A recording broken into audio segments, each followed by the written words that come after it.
ఆకాంక్షలు నెరవేర్చాలంటే అన్ని వర్గాలకు సమన్యాయం వచ్చేటట్టు, అన్ని వర్గాలకు సమన్యాయం అంటే ప్రజల్లో ఎంత ఎక్కువ వెనుకబడి ఉంటే వాళ్ళకి అంత ఇంపార్టెన్స్ ఇస్తూ ముందుకు తీసుకురాగలిగి ఆల్రెడీ ముందుకు ఉన్న వాళ్ళకు ఈక్వల్గా సమానంగా నడపగించగలిగితేనే ఆ సమన్యాయం అందుతుంది. అలాంటి ప్రగతికి బాటలు వేసే రకంగా ఉండాలనే కలలు కనడంలో లేదా మాటలు చెప్పడంలో ఏ రాజకీయ పార్టీ అయినా కూడా ముందు ఉంటుంది. ఎందుకు ఉంటుందంటే లేకపోతే అది రాజకీయ పార్టీ కాదు. కానీ చేతల్లో దాన్ని పూర్తిగా 100కు 200% తీసుకురావాలనే ప్రయత్నం చేసి ఆ ప్రయత్నం కూడా ఒక ప్రణాళికాబద్ధంగా విజయవంతంగా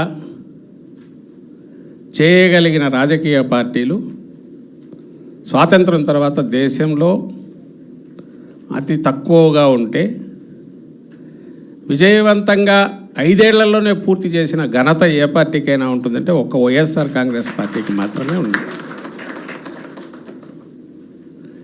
ఇది మన పార్టీ వాళ్ళకే కాదు, రాష్ట్ర ప్రజలకు తెలుసు. మన అధ్యక్షుడు జగన్మోహన్ రెడ్డి గారు చెప్తుంటారు 5 ఏళ్లలో ఏం చేయగలిగాము. 5 ఏళ్లలో ఈ రోజుకైనా సరే వైఎస్ఆర్సీపీ కార్యకర్త కానీ నాయకుడు కానీ ఏ ఇంటి దగ్గరికి వెళ్ళినా రాక్క కూర్చొని మన నాయకులు కానీ కార్యకర్తలు కానీ పిలవగలిగే రకంగా కాలర్ ఎగిరేసి పోగలుగుతున్నామంటే దానికి జగన్మోహన్ రెడ్డి గారు మనసా వాచ నమ్మి ప్రజలకు అడగకుండానే అడిగిన దానికంటే ఎక్కువ చేసిన తర్వాత పేదవర్గాలకు కానీ ప్రజలందరికీ రాష్ట్రంలో అయినప్పటికీ ఫలితాలు ఉన్నప్పుడు ఏవి చేయనక్కర్లేదు, వీళ్లకు మాటలు కూడా చెప్పాల్సిన అవసరం లేదు, మనం ఓపెన్గా ఏదైనా చేయొచ్చు అనే స్థిరమైన నిర్ణయానికి ఈయన వచ్చాడా అనే అనుమానం వస్తుంది చంద్రబాబు నాయుడు. అందుకే ఈసారి గతంలో లాగా సాకులు కూడా చెప్పట్లేదు. చంద్రబాబు నాయుడు గారిని ఆయన పాలన 10 నెలలు చూసిన తర్వాత ప్రజలకు ఎందుకు వద్దో కూడా అర్థమైంది.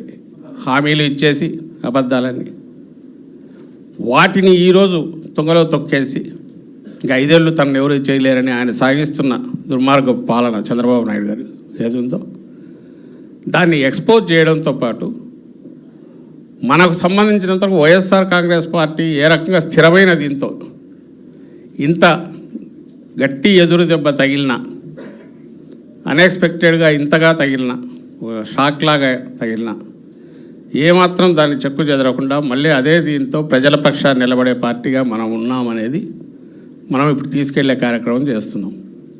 పార్టీ స్ట్రెంగ్త్కి తగినట్టు ప్రజల్లో అన్ని వర్గాల్లోకి మనం పోగలిగేట్టు దాన్ని ప్రతిబింబించే రకంగా స్ట్రక్చర్ను తయారు చేసుకున్నాం. అందులో భాగంగానే మన బీసీ విభాగం, రకరకాల విభాగాలన్నీ ఉన్నాయి. ఈసారి బీసీ విభాగంలో మనం ఎక్కువగా ఇంతకుముందు ఉన్న కార్పొరేషన్లు వాటికి కూడా సపరేట్ ఇవి పెట్టి సో దట్ ఎవరి యాస్పిరేషన్స్ ఏమేమి ఉన్నాయో వాటన్నిటినీ రిఫ్లెక్ట్ చేసే రకంగా తీసుకొని మనం పార్టీని స్ట్రెంగ్థెన్ చేయడం, అల్టిమేట్గా పార్టీ స్ట్రెంగ్థెన్ అవుతుంది మీరంతా యాక్టివ్ అయితే. ఈరోజు వైజాగ్ ఇది జరిగినట్టుంది, అన్ని రకాల ఇవి చేసి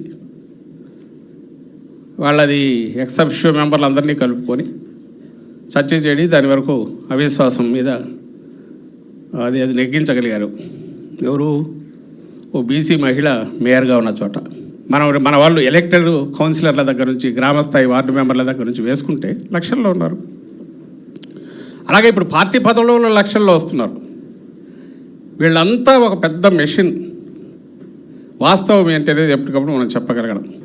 నేను చెప్తున్న కోఆర్డినేటెడ్ మూవ్ అనేది మొదలు కావాలంటే లేదా మీరు ఇప్పుడు మాట్లాడాలనుకుంటున్నవి కూడా కన్స్ట్రక్టివ్ సజెషన్స్ ఏమైనా ఉన్నా ఇవన్నీ ప్లాట్ఫామ్స్ అన్నీ సెట్ అయితే ఖచ్చితంగా కిందికి పై కమ్యూనికేషన్ ఉంటుంది కాబట్టి పెద్ద కష్టం కాదు. We will discuss all those things. But ultimate goal వచ్చైతే మనము నెక్స్ట్ కాన్షియస్ ఓటుతో ప్రజలు వైఎస్ఆర్సీపీని ఎన్నుకోవాలి. ఆ రకంగా ప్రజల్లోకి మనం ముందుకు పోవాలి.